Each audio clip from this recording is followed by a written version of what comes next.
Hey. Hi, it's me. Um, I hate the lighting in here. Um, let's see if Hi. Welcome. It's me, Jarrett Earl Casey, and it's Thanksgiving. Happy Thanksgiving. It's November 26th, 2020, 9:24 p.m. And I'm up at my parents in Ogden. I came up I woke up this morning, went to the gym. I had a training session real early, and then um, did a little grocery shopping. And then my mom came pick me up, and we made food today. I didn't say vegan today. I had cheese. I had a lot of cheese, but I did stay vegetarian. I didn't have any meat, so they had ham both here. We had a small meal here at my parents, and then we went up to Rachel's. She's my sister-in-law, and we had a small meal there. So um, that was that was great. It was so nice to see, my dad and my aunt Deb, and to see Rachel and Amber. Um, and Alden came up with us. Amber made a wonderful. She wants to be called Amber now, not Amberly, but Amber.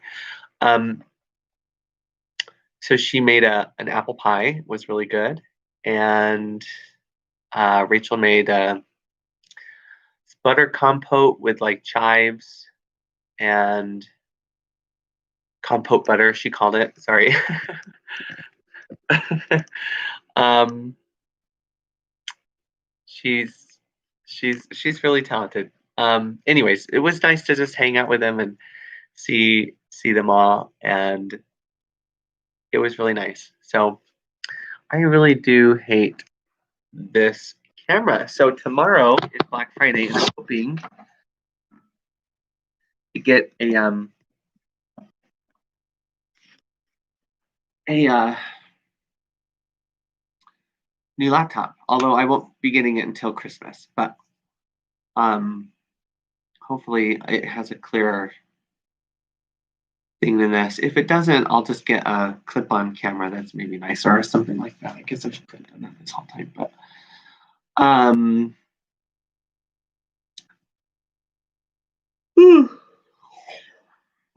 so anyways, today has been a little crazy. It's been more. I mean, things. So I started off this morning. I was in the worst mood. I was just tearing down. I don't know why I do this. I get so frustrated. Um, and it's not like I have. I think I just don't know if I'm handling COVID well, um, and awakening, and just the world, the messages it sends, um, the messages, the education it never gives, it doesn't give, um, equally, or um, my aunt Deb was saying that today. I think we were kind of on the same level a little bit with our feeling on this. She said, they take care of you the first 18 years. They teach you everything you need to know, except, but then out for the next 70 years, you're on your own. And I was like, I go, yeah. Oh no, year after year, they teach you what you need to know for the next step until 18 years. And then she goes, and after that, you're on the next 70 years, you're on your own. I said, well, if they were really teaching you what you needed for the next step, then they teach you what you needed to know for the next 70 years. But it's just difficult because it's not difficult, but it's frustrating. It's very concerning that that's the attitude, right? That hey, you're an adult. It's all you. Get out. You either know or you don't. You were raised right or you weren't. um, and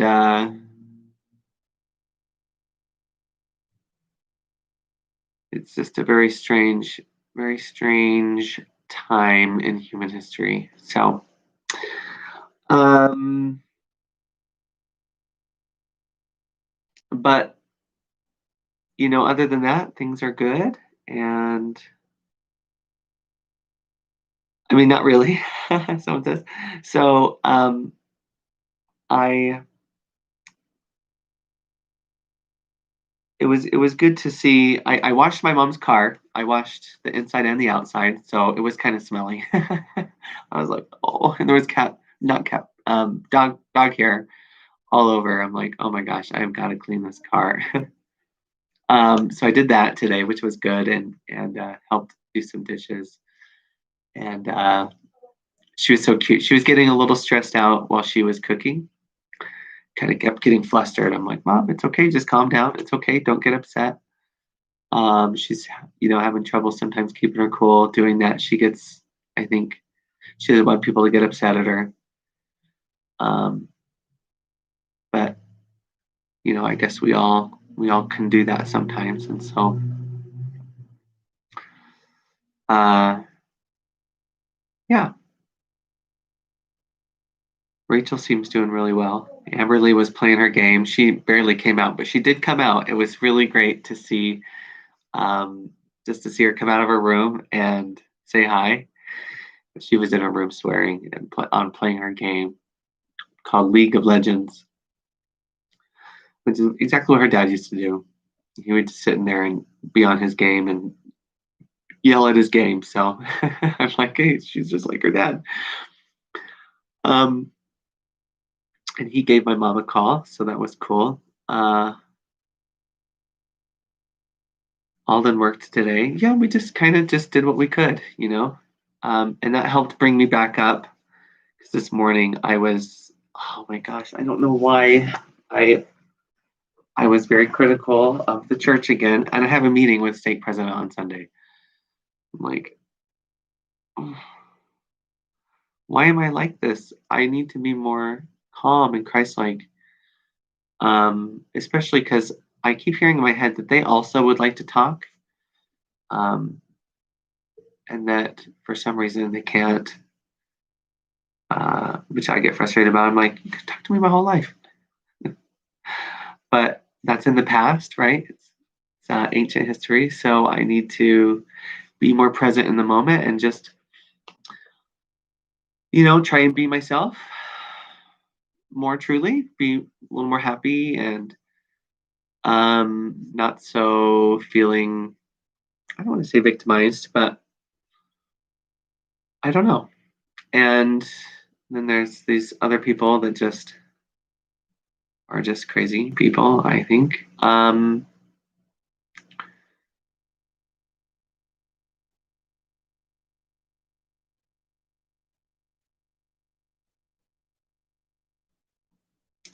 Anyways, so but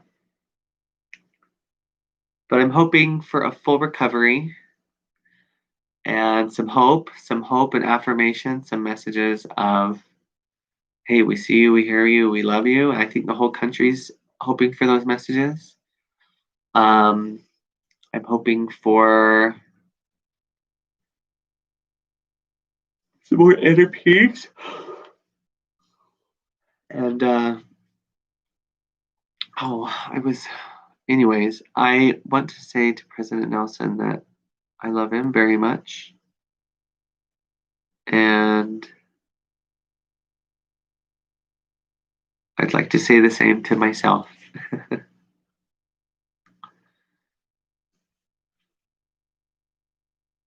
I I don't know what the rest of this life's going to be like, but I do hope for some things. I do hope for a full restoration for everyone, just everyone. You know,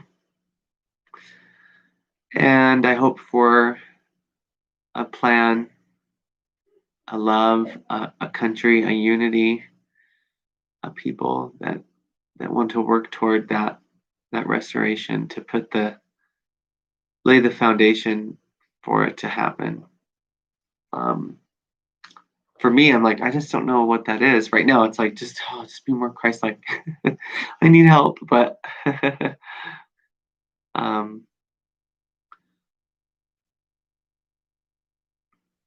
and I hope for myself for continued sobriety and clean time. I keep hearing these people, they're like, you're gonna relapse.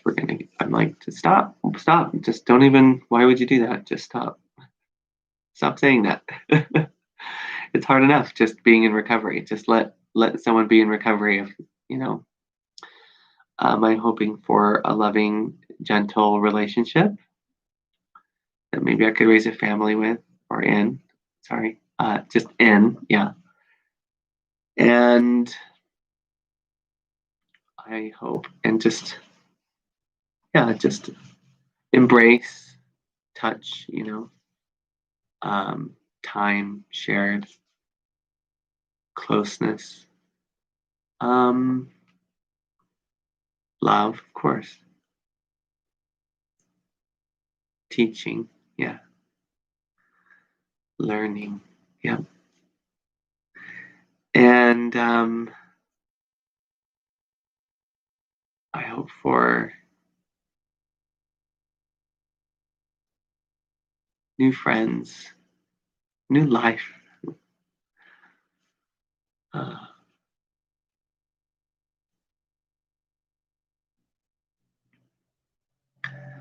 so I would gladly put down all that old stuff from the past and just welcome those things in. And I feel like I've been the source of a lot of conflict or controversy, um, and disagreement, and I've never understood why. I'm like, I'm just a regular person. I'm just, I mean, I've made a lot of mistakes, and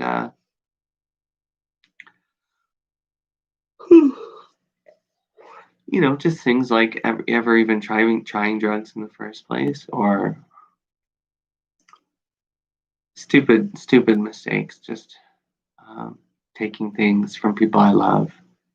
It's old, but um,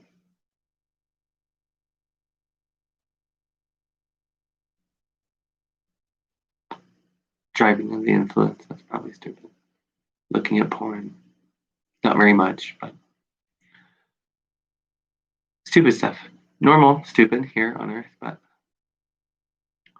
um, stupid, not helpful, right? Certainly not. Stemmed a lot of issues. I had a lot of issues growing up. Um, not really. Just, I mean, emotional kind of. Um, I was a very happy child, but you know, I was other, so kind of plays games, of not feeling good enough. And so I think for a long time I was just trying to be just really loved, and I am really loved. I know that. I was just trying to be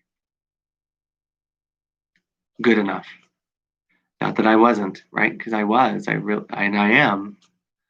I just felt this sort of inferiority complex. I was never cute enough or cool enough, or um, I just wanted people to love me. And then a lot of people did love me. A lot of people loved me the whole time. And so now that I'm in my mid 30s, I guess I'm halfway through life. Um, I I know I'm loved, and it it's this the whole world's shifting, and not entirely correctly. And I feel like there are people out there that are just trying to blame that on me. But But, I guess it's just weird when you don't have people talking to you honestly, or kind of telling you what's up, um, or just kind of giving you a little more charity. Yeah, and just patience and understanding and kind of the benefit of the doubt. We'll say it. They're like, oh, if it were anyone else, it'd be fine, but since it's him, we're gonna be crazy. It's like, oh, okay, that's not cool. Like, do you know what the United States of America means? Although I know there's always been discrimination, and maybe it will seem like there always will be, but maybe there won't be. And this is an awakening world, so a lot is bound to change and grow and develop, and I hope that we can do that while coming together and embracing one another and choosing forgiveness and love and oneness over division and better than, less, worse than, punishment. So the first one is much, much, much better. It's a little different than people are used to. They like to uh, anyways, blah blah blah, right? So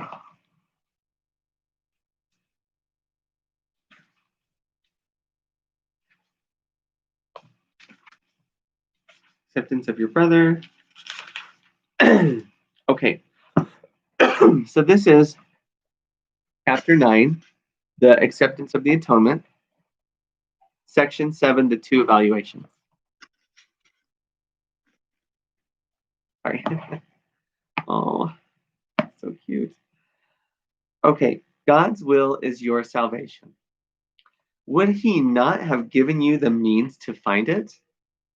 If he wills you to have it, he must have made it possible and easy to obtain it. Your brothers are everywhere. You do not have to seek far for salvation. Every minute and every second gives you a chance to save yourself. Do not lose these chances, not because they will not return, but because delay of joy is needless. God wills you perfect happiness now. Is it possible that this is not also your will? And is it possible that this is not also the will of your brothers? Consider then that in this joint will you are all united, and in this only. There may be disagreement on anything else, but not on this. This then is where peace abides, and you abide in peace when you so decide. You cannot abide in peace unless you accept the atonement, because the atonement is the way to peace. The reason is very simple and so obvious that it is often overlooked. The ego is afraid of the obvious, since obviousness is the essential characteristic of reality. Yet you cannot overlook it unless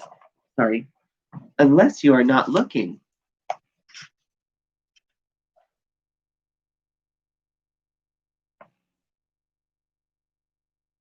It is perfectly obvious that if the Holy Spirit looks with love on all he perceives,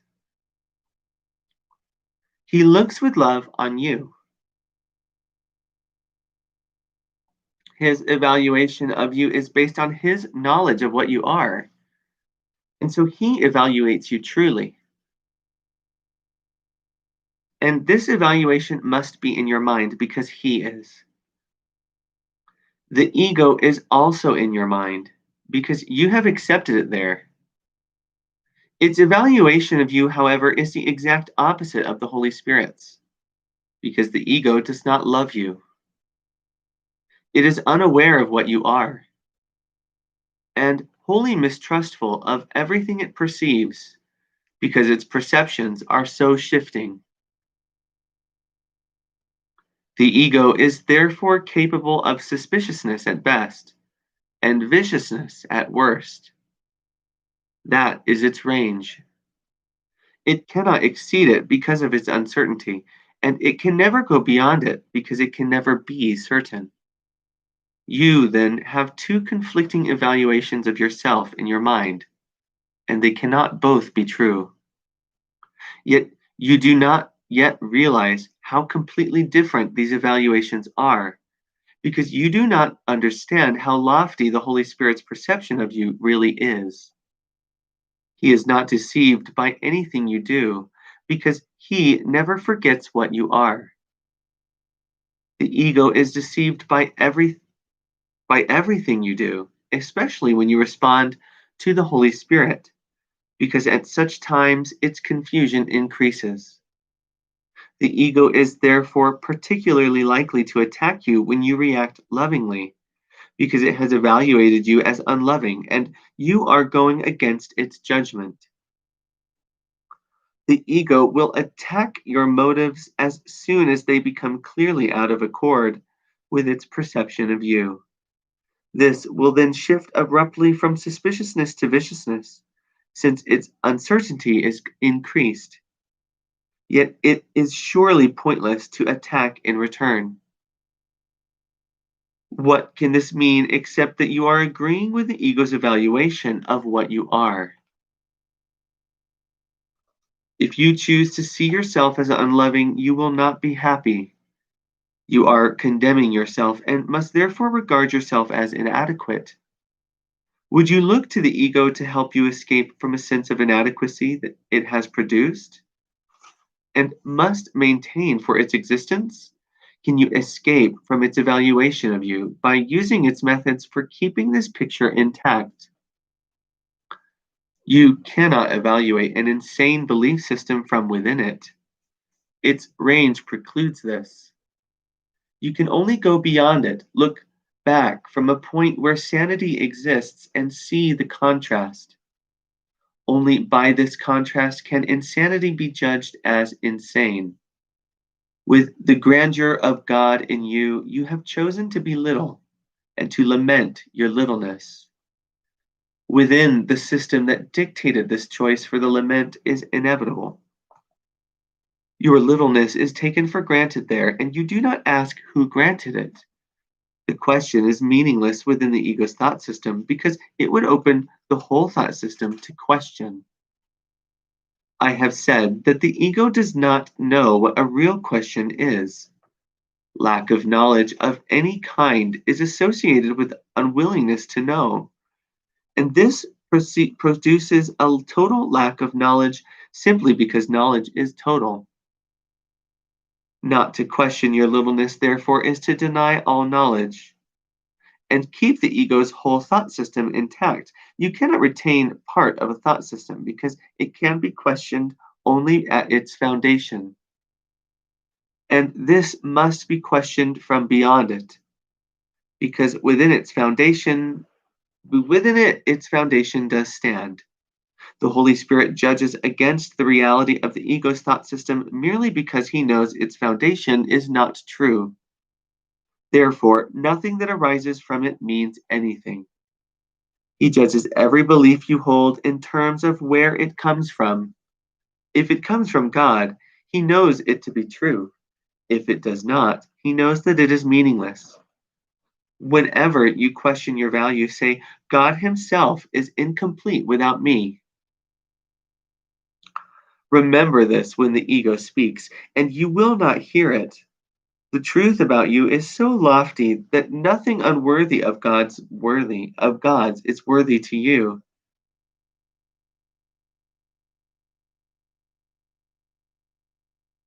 Choose then what you want in these terms, and accept nothing that you would not offer to God as wholly fitting for him.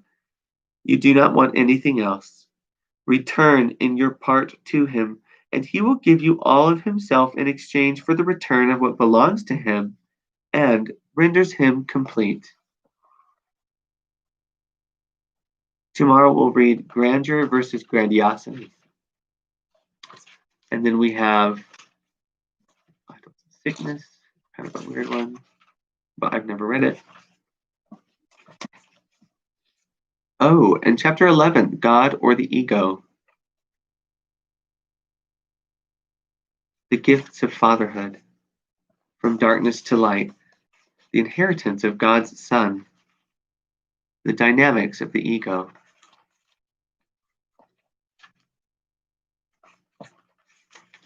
Waking to redemption, and the condition of reality.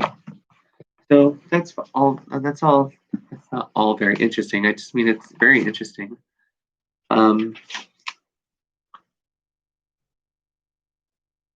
I guess we'll choose the Holy Spirit's evaluation of us, right, rather than the ego's. Although, because I know that the ego has an evaluation of me, and I kind of have an evaluation of others in the ego, and that can be dangerous.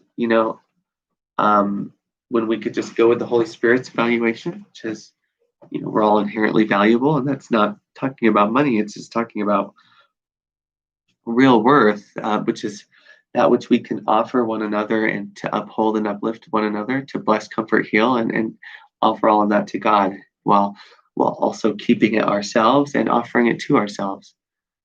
So that's our worth. That's our being inherently valuable. And so that's what I'm going to choose. And I just have to remember that. I get frustrated, but I'm still working through it. I really want to, because I miss everyone and I love you all very much. Or you. You are one.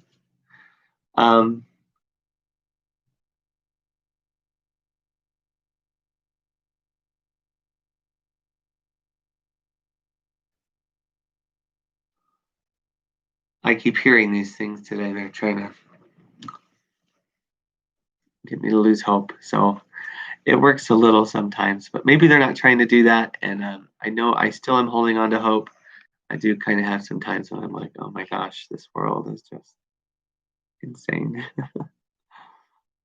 I just thought that governments actually cared, and more of the people were good than not. And I still believe that. So I'm holding on to hope. Anyways, I'm going to go to bed. I love you so much. Have a great night. We'll talk later. Okay. Bye.